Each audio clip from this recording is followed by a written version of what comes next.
MP में पंचायत चुनाव के दूसरे चरण का मतदान आज 37 जिलों के 106 जनपद पंचायतों में वोटिंग।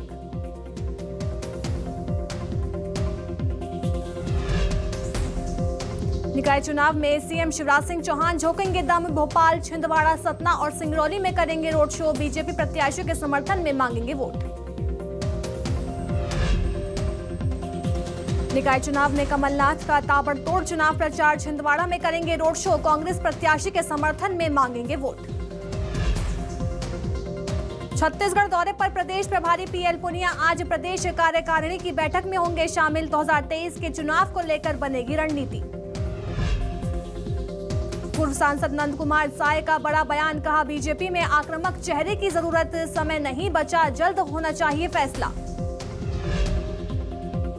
दंतेवाड़ा में पुलिस और नक्सलियों के बीच मुठभेड़। 5 लाख का इनामी नक्सली ढेर। सर्चिंग पर निकले जवानों पर नक्सलियों ने की थी फायरिंग। दुर्ग में एक ही परिवार के 4 लोगों की हत्या। पत्नी और बच्चों की हत्या के बाद पति ने की खुदकुशी। मामले की जांच में जुटी पुलिस।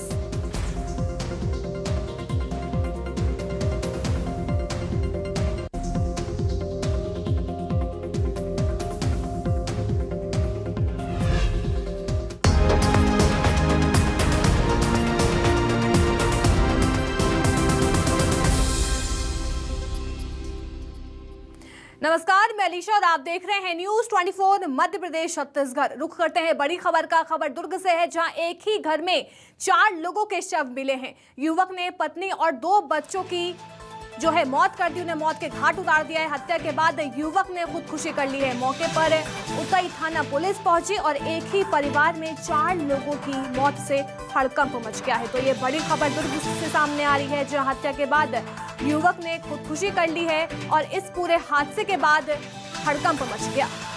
युवक ने पहले पत्नी और फिर 2 बच्चों को मौत के घाट उतारा और उसके बाद खुदकुशी कर ली।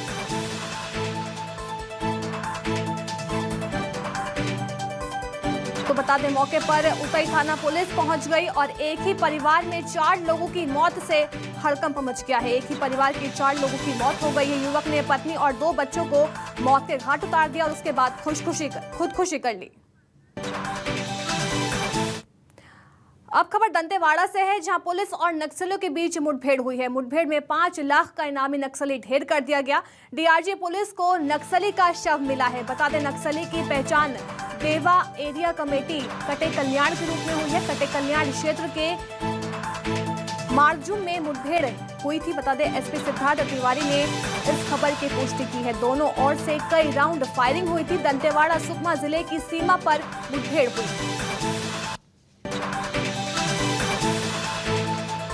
तो बता दें, पुलिस और नक्सलियों के बीच मुठभेड़ हुई और नक्सली ढेर कर दिया गया है।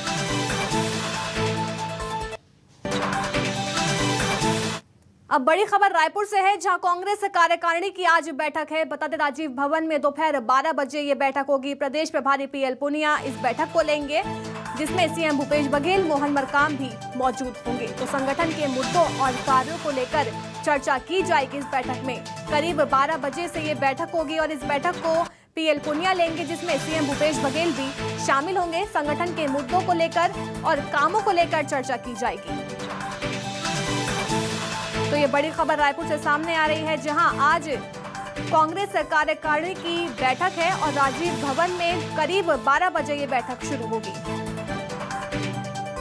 हर महीने संकल्प इसमें प्रदेश कार्यकारिणी की बैठक जिस तरह से होनी चाहिए वो हो, और उसी प्रकार जिला Congress committee, block Congress committee और ऊपर भी जो संगठन है उनकी बैठकें होनी चाहिए, ताकि संगठन को मजबूत करने के बारे में और भी अन्य विषयों के ऊपर, सरकार से सामंजस्य के ऊपर सब चर्चा हो सके, ये विशेष रूप से।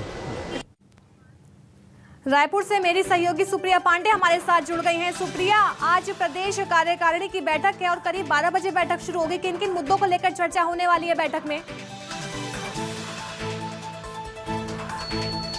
बिल्कुल, देखिए आज कांग्रेस प्रदेश कार्यकारिणी की एक महत्वपूर्ण बैठक है और इस बैठक में विभिन्न मुद्दों पर चर्चा होगी। पहले तो बता दूं कि मिशन 2023 को लेकर के चर्चा हो सकती है। इसके बाद राजस्थान में जो बीते दिनों चिंतन शिविर का आयोजन किया गया था, तो उस चिंतन शिविर में जो प्रस्ताव है उसके क्रियान्वयन को लेकर के और भी समीक्षा हो सकती है और इसके बाद मिशन 2023 की तैयारियों को लेकर के भी चर्चा हो सकती है। इसके अलावा संगठन के कामों को लेकर के जो पीएल पुनिया है वो जानकारी लेंगे। इसके साथ ही मंत्री जो है वो अपनी रिपोर्ट भी पीएल पुनिया को सौंप सकते हैं कि किस तरीके से वो अपने कार्य क्षेत्र में कार्य कर रहे हैं। इसके अलावा पीएल पुनिया उन्हें कुछ नया टास्क भी दे सकते हैं। तो ये तमाम मुद्दे हैं जिस पर चर्चा होगी और कांग्रेस की जो है ये सोच है कि लोगों के बीच अब जुड़ना है, तो उस वजह से यहाँ पर राजस्थान चिंतन शिविर में जब ये बात कही गई थी कि रथ यात्रा माफ़ कीजिएगा यात्रा के माध्यम से आम जनता से जुड़े जाए, तो इस वजह से यहाँ पर यात्रा भी निकाली जाएगी। तो ये तमाम तरह की जो बैठक है, बैठक में इस तमाम तरह के मुद्दों पर चर्चा होगी। जी बिल्कुल, संगठन के मुद्दों और कामों को लेकर चर्चा की जाएगी इस बैठक में। सुप्रिया हमारे साथ बने रही, आगे भी आपसे खबरों पर लगातार अपडेट हम लेते रहेंगे। रुक करते अगली खबर का, जब मुख्यमंत्री भूपेश बघेल का भेंट मुलाकात कार्यक्रम लगातार जारी है। कोरिया के लेदरी में सीएम भूपेश बघेल ने समीक्षा बैठक की। मुख्य सचिव सुब्रत साहू, सचिव अंकित आनंद भी इस बैठक में मौजूद रहे। अधिकारियों ने सीएम बघेल ने विकास कार्यों की जानकारी दी। बता दें, लदेरी में सीएम बघेल ने विकास कार्यों की सौगात दी है, तो वहीं कई विकास कार्यों का सीएम ने लोकार्पण और भूमि पूजन किया।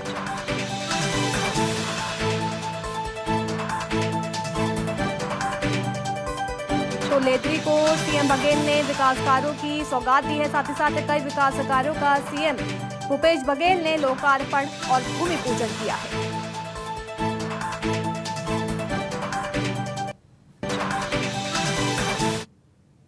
खबर कोरिया से है, जहां सीएम बघेल को काका बोलकर युवती ने आवाज लगाई। काका सुनते ही सीएम भूपेश बघेल ने गाड़ी रुकवा दी और आवाज सुन सीएम भूपेश बघेल ने गायक जसमीत कौर को अपने पास बुला लिया। जसमीत ने मुख्यमंत्री को चित्र और अपना एल्बम दिया है।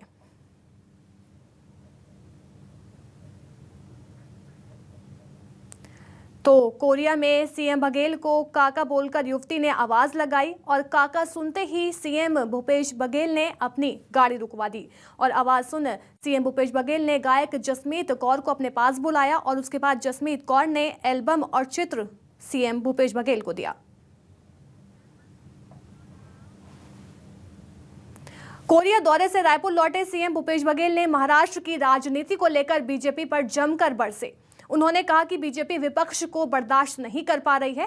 बीजेपी किसी भी तरह से सरकार गिराने में लगी हुई थी, उसमें उन्हें सफलता मिली है। बीजेपी का असली चेहरा अब सामने आ गया है। बीजेपी लगी हुई है कि विपक्ष की सरकार को कैसे गिराया जाए। बता दें कि प्रजातंत्र में ये उचित नहीं है। उन्होंने कहा कि एमपी, कर्नाटक और अब महाराष्ट्र में विधायकों की खरीद फरोख्त सरकार गिराना चाहती है। हम लोग पहले से आशंका व्यक्त कर रहे थे कि ये भारतीय जनता पार्टी विपक्ष को बर्दाश्त नहीं कर पा रही है और इस कारण से वो किसी भी साम दाम दंड भेद के माध्यम से वो सरकार गिराने में लगे थे और उसमें वो उनको सफलता मिली। लेकिन भारतीय जनता पार्टी का कुछ जश्न मनाने की क्या ज़रूरत है भाई। जो शिवसेना के लोग भागे हुए थे और उसके कारण से तो मुख्यमंत्री ने इस्तीफा दिया, तो भाजपा का असली चेहरा अब सामने आया कि वो क्या उन्होंने खेल खेला, उसका असर क्या हुआ, रिजल्ट क्या है। और इस कारण से भारतीय जनता पार्टी हर स्तर पर लगी हुई है कि विपक्ष की सरकार को गिराने में और उसमें महाराष्ट्र में उसको सफलता मिली। मैं नहीं समझता कि प्रजातंत्र के लिए उचित है। यदि कोई विधायक नाराज़ हो, कोई गुट नाराज़ हो और उसके बाद उसमें बदलाव हो तो समझ आता है, लेकिन जहां उद्देश्य से कि सरकार को गिराना है और उसके लिए घेराबंदी करे, बाड़ाबंदी करे, विधायकों खरीद फरोख्त करे, चाहे वो राजस्थान की बात हो, मध्य प्रदेश की बात हो, गोवा की बात हो, कर्नाटक की बात हो, चाहे नॉर्थ ईस्ट में हो, चाहे अब महाराष्ट्र में तो लगातार ये लोग कर ही रहे थे। सब उसके मंत्री विधायक गली कूचे में घूम के और धरपकड़ कर ही रहे थे, तो ये उचित तो नहीं है। देखिए, उसकी जितना निंदा की जाए कम है और इस प्रकार की घटनाओं को बर्दाश्त नहीं किया जा सकता। धार्मिक उन्माद में इस प्रकार से कोई घटना करे उसे तो कड़ी से कड़ी सज़ा मिलनी चाहिए। दूसरी बात यह है कि राजस्थान गवर्नमेंट ने उसको लगा कि इसमें कुछ और संगठनों का हाथ हो सकता है, विदेश का भी हाथ हो सकता है, जैसे उनको इनपुट मिला, तुरंत उन्होंने भारत सरकार को पत्र लिखकर उसे एएनआई को जांच करने के लिए, एनआईए को जांच करने के लिए सुपुर्द किया। मंडियों के अध्यक्ष और उसके सदस्य मनोनीत किए गए हैं और मैं समझता हूँ इससे मंडियों के संचालन में और किसानों को इसको लाभ होगा। अब खबर रायपुर से है, जहां आज देश भर में निकाली जाएगी रथ यात्रा। छत्तीसगढ़ में भव्य समारोह का आयोजन किया जाएगा। बता दें, सीएम भूपेश बघेल भी शामिल होंगे और गायत्री नगर स्थित भगवान जगन्नाथ की रथ यात्रा में खुद शामिल होंगे सीएम भूपेश बघेल। मेरी सहयोगी सुप्रिया पांडे लगातार हमारे साथ बनी हुई है। सुप्रिया, आज देश भर में रथ यात्रा निकाली जाएगी, क्या कुछ तैयारियां, क्या कुछ व्यवस्था, और आज खुद सीएम भूपेश बघेल इस रथ यात्रा में शामिल होने वाले हैं? बिल्कुल, देखिए आज रथ यात्रा का मौका है और ऐसे में पूरे देश भर में यात्रा निकाली जा रही है और मुख्यमंत्री भूपेश बघेल भी छत्तीसगढ़ के गायत्री नगर स्थित भगवान जगन्नाथ मंदिर में रथ यात्रा में शामिल होंगे। आपको बता दूं कि बीते समय जब कोरोना काल था तो यहाँ पर भव्य आयोजन नहीं किया गया था, लेकिन इस बार कोरोना के जो संक्रमण है वो कम देखी जा रही है। इस वजह से मुख्यमंत्री भूपेश बघेल भगवान जगन्नाथ के मंदिर में जाकर के रथ यात्रा समारोह में शामिल होंगे और छेरा पैरा की रस्म भी निभाएंगे और उसके बाद मुख्यमंत्री भूपेश बघेल जो है वो राजीव भवन लौट आएंगे और वहां पर बैठक में शामिल होंगे। लेकिन रथ यात्रा की अगर हम बात करें तो बीते 2 सालों से रथ यात्रा ठीक ढंग से नहीं मनाया जा रहा था, क्योंकि कोरोना का जो संक्रमण था वो इसी समय बढ़ रहा था और मंदिर के जो तमाम संचालक है वो ये कहते हुए नजर आ रहे थे कि कोरोना संक्रमण है, इसलिए भगवान के दर्शन अगर भक्त करते हैं तो कहीं ना कहीं संक्रमण बढ़ता है और भीड़ बढ़ती है, इस वजह से संक्रमण का खतरा था। लेकिन अभी की बात करें तो अभी भव्य तरीके से आयोजन होगा और तमाम जो व्यक्ति हैं वो भी भगवान जगन्नाथ के दर्शन करते हुए नजर आएंगे। जी बिल्कुल, बहुत बहुत शुक्रिया सुप्रिया हमें तमाम जानकारी देने के लिए। रुक करते अगली बड़ी खबर रायपुर से है, जहां यूपीए के राष्ट्रपति उम्मीदवार यशवंत सिन्हा का दौरा है। दोपहर 12 बजे रायपुर पहुंचेंगे यशवंत सिन्हा। बता दें, कांग्रेस सांसद विधायकों की बैठक में शामिल होने वाले हैं। बैठक से पहले प्रेस कॉन्फ्रेंस करेंगे यशवंत सिन्हा, तो प्रभारी पीएल पुनिया, सीएम भूपेश बघेल भी मौजूद रहेंगे उनके साथ।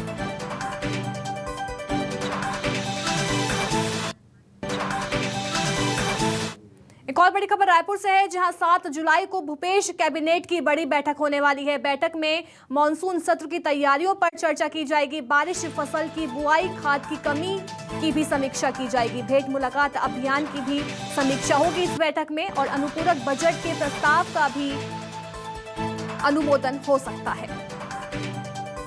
तो 7 जुलाई को भूपेश कैबिनेट की बड़ी बैठक है। कई अहम मुद्दों को लेकर बैठक में चर्चा की जाएगी। साथ ही साथ बैठक में मानसून सत्र की तैयारियों पर चर्चा की जाएगी।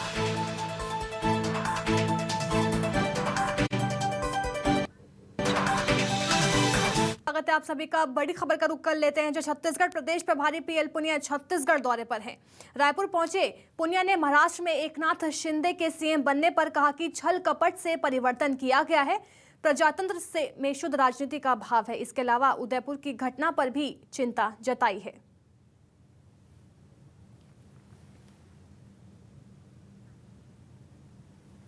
तो बता दें कि पीएल पुनिया ने बीजेपी पर तंज कसते हुए कहा कि ये दुर्भाग्यपूर्ण है, दोषियों के खिलाफ कार्रवाई होनी चाहिए सख्त।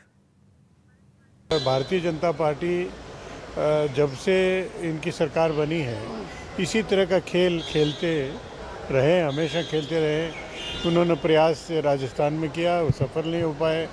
उन्होंने प्रयास मध्य प्रदेश में किया, वहाँ कामयाब हो गए। और भी अन्य प्रदेशों में, चाहे वो गोवा हो चाहे मणिपुर हो, उन्होंने इसी तरह के खेल खेले हैं। तो ये अत्यंत दुर्भाग्यपूर्ण है कि प्रजातंत्र में जो शुद्ध रूप से राजनीति होनी चाहिए उसका अभाव होता जा रहा है। जो भी घटना हुई वो अत्यंत दुर्भाग्यपूर्ण है, खेदजनक है और उसके जो दोषी व्यक्ति हैं उनके खिलाफ़ सख्त से सख्त कार्रवाई की जानी चाहिए। और मुझे ये कहते हुए ठीक लग रहा है कि राजस्थान के मुख्यमंत्री ने बहुत सख्ती से कार्रवाई की। कुछ घंटों के अंदर दोनों जो मुख्य आरोपी हैं उनको गिरफ्तार कर लिया गया और यूएपीए के अंतर्गत भी कार्रवाई कर ली गई।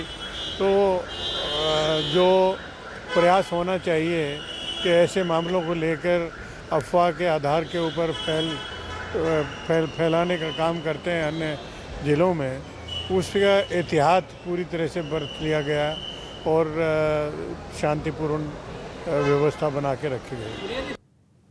पूर्व सांसद नंद कुमार साय का बड़ा बयान सामने आया। बीजेपी को आक्रामक नेतृत्व की जरूरत है। उन्होंने ये कहा, सबकी समीक्षा करने की जरूरत है। उन्होंने कहा कि आक्रामक चेहरों को सामने रखकर पार्टी को मजबूत किया जाए। सुदूर क्षेत्रों तक पार्टी को मजबूत करने की जरूरत है।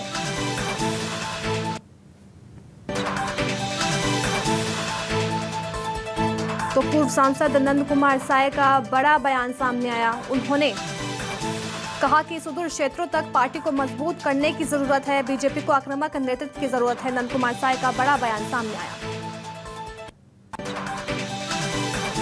समय अब नहीं है। हमको ये सारा बात भी चर्चा भी बहुत शीघ्रता से करनी चाहिए और कोई नतीजे पर पहुंच करके जो अग्रेसिव लोग हों उनको सामने रख करके पार्टी को कैसे ताकतवर और सुदूर क्षेत्रों तक, सारे जगहों तक इसको मजबूत पार्टी के रूप में खड़ा कैसे किया जा सकता है, इसकी तत्काल कोई न कोई योजना पर अंतिम निर्णय लेने की आवश्यकता है। नंद कुमार साय के बयान पर रमन सिंह ने बयान दिया है। हर कोई यही चाहता है कि उनका नेतृत्व आक्रामक हो, कोई नहीं कहेगा कि नेतृत्व कमजोर है। तो वहीं नंद कुमार साय के बयान पर रमन सिंह ने पलटवार करते हुए कहा कि कोई नहीं कहेगा कि नेतृत्व कमजोर है। हर कोई यही चाहता है, हम भी यही चाहते हैं, वो भी चाहते हैं, दुनिया सब चाहती है। कौन कहेगा कि नेतृत्व कमजोर है? हर कोई यही चाहता है, हम भी यही चाहते हैं, वो भी चाहते हैं, दुनिया सब चाहती है। कौन कहेगा कि नेतृत्व कमजोर है? सूरजपुर दौरे पर पहुंचे पूर्व मंत्री ब्रजमोहन अग्रवाल ने अग्निवीर योजना के फायदे गिनाए।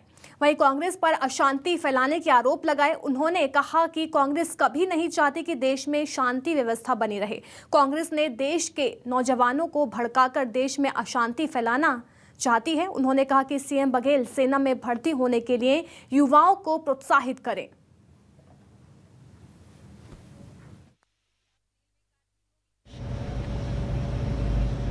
और सबसे ज्यादा तो कि छत्तीसगढ़ की सरकार, जिसने इस बात की कभी चिंता नहीं की कि छत्तीसगढ़ के नौजवान सेना में भर्ती हो, उनकी सेना के लिए ट्रेनिंग हो। आज पूरे देश में सबसे कम अगर सेना में भर्ती है तो छत्तीसगढ़ की है। उसकी बजाय उनके एक विधायक बोलते हैं कि यूपी, बिहार, झारखंड में आग लगा रहे हैं, तो छत्तीसगढ़ में भी यहाँ के नौजवानों को आग लगानी चाहिए। क्या भूपेश बघेल जी को उनका बयान नहीं दिखता है?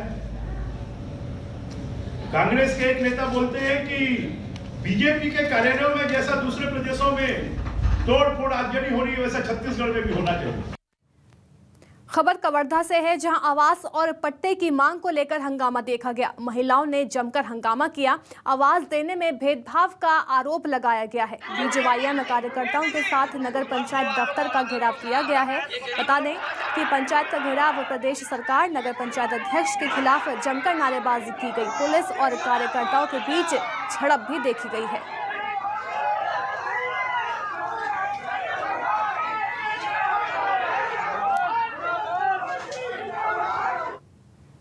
उदयपुर की घटना का लगातार विरोध किया जा रहा है। छत्तीसगढ़ में भी विरोध देखने को मिला। दुर्ग में हिंदू युवा मंच ने विरोध प्रदर्शन किया और राष्ट्रपति के नाम कलेक्टर को ज्ञापन सौंपा गया है। वहीं बलौदाबाजार में भी विश्व हिंदू परिषद ने इस्लामिक आतंकवाद की शव यात्रा निकाली और विधायक प्रमोद शर्मा ने राजस्थान के सीएम के इस्तीफे की मांग कर दी है। बिलासपुर में वीएचपी ने भी नेहरू चौक पर जोरदार प्रदर्शन किया और दोषियों को फांसी देने की मांग की गई है। बस्तर संभाग की बात करें तो 4 जिलों में भी बुलाए गए बंद का असर देखने को मिला है। बस्तर चैंबर ऑफ कॉमर्स के समर्थन में बस्तर, दंतेवाड़ा, सुकमा और बीजापुर जिले में बंद का असर दिखाई दिया और भिलाई में बीजेवाईएम ने कार्यकर्ताओं ने राजस्थान सरकार के खिलाफ नारेबाजी भी की। तो उदयपुर की घटना को लेकर लगातार विरोध किया जा रहा है और जगह जगह प्रदर्शन देखे गए हैं और बंद का साफ तौर पर असर दिखाई दिया।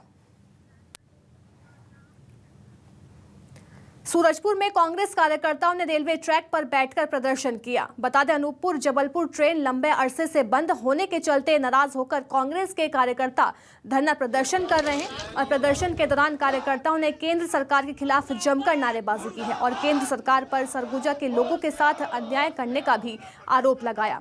धरना प्रदर्शन के बाद कार्यकर्ताओं ने स्थानीय रेलवे प्रबंधन को ज्ञापन सौंप और जल्द ट्रेन शुरू कराने की मांग की है। वहीं मांग पूरी न होने पर केंद्रीय राज्य मंत्री रेणुका सिंह के निवास का घेराव कर उग्र आंदोलन की चेतावनी दी। इनके द्वारा जो ट्रेन बंद कर दिया गया है, इससे लोग बहुत ज़्यादा प्रभावित हो रहे हैं। पढ़ने लिखने वाले स्टूडेंट हों, चाहे मेडिकल से संबंधित लोग हों, उनको बहुत ज़्यादा दिक्कत हो रही है। इसी को लेकर हम लोगों ने ज्ञापन दिया था जिला प्रशासन को और रेलवे प्रबंधक को कि हम 30 तारीख को रेलवे ट्रैक पे बैठ के विरोध प्रदर्शन करेंगे। आज उसी के तरह हम लोगों ने विरोध प्रदर्शन किया है और आने वाले 4 तारीख को इस पर पहल नहीं होता है तो की स्थिति में सरगुजा सांसद और केंद्रीय मंत्री रेणुका सिंह जी का निवास का घेराव युवा कांग्रेस पूरी ताकत के साथ करेगा। ये बोर्ड का डिसीजन है और उन्हीं के डिसीजन के हिसाब से ये ट्रेनें का परिचालन हो रहा है। उनकी मांगों को हमने ले लिया है और हम ऊपर तक इसको पहुंचाएंगे। खबर बिलासपुर से है, जहां व्यापारी से 2 करोड़ 65 लाख की ठगी का मामला सामने आया है। फैक्ट्री का स्क्रैप वाहन कबाड़ बेचने का झांसा देकर एग्रीमेंट करने के बाद भी सामान नहीं दिया गया। पेपर मिल के डायरेक्टर समेत कई के खिलाफ एफआईआर दर्ज कर ली गई है। सिविल लाइन थाना क्षेत्र की पूरी घटना बताई जा रही है, जहां ठगी का मामला सामने आया है और ठगों ने 2 करोड़ 65 लाख की ठगी कर ली है।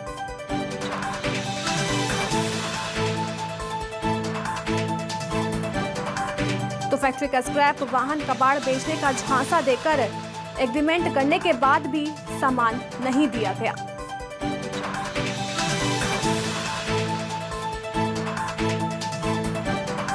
तैयब मेमन की तरफ से एक शिकायत दी गई थी, जिसमें जांच पर से ये पाया गया कि जो अमाउंट का लेन देन हुआ था उसमें स्क्रैप की सप्लाई के संबंध में एक अनुबंध किया गया था। पिछले कई महीनों से अब ना वो अमाउंट वापस किया जा रहा है, ना स्क्रैप का सप्लाई किया जा रहा है। इस प्रकार से धोखाधड़ी करते हुए इसमें अपराध पंजीबद्ध किया गया है और इसमें अग्रिम जांच के बाद आरोपियों की गिरफ्तारी भी की जाएगी। जांजगीर चांपा जिले में महिला समूह से वसूली रकम को कंपनी में जमा न कर लगभग 10 लाख रुपए की धोखाधड़ी का मामला सामने आया है।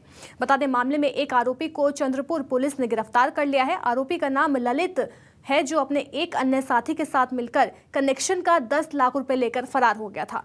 पुलिस ने आरोपियों के खिलाफ धोखाधड़ी के तहत मामला दर्ज कर एक आरोपी को जेल भेज दिया है। वहीं फरार चल रहे दूसरे आरोपी की तलाश लगातार जारी है।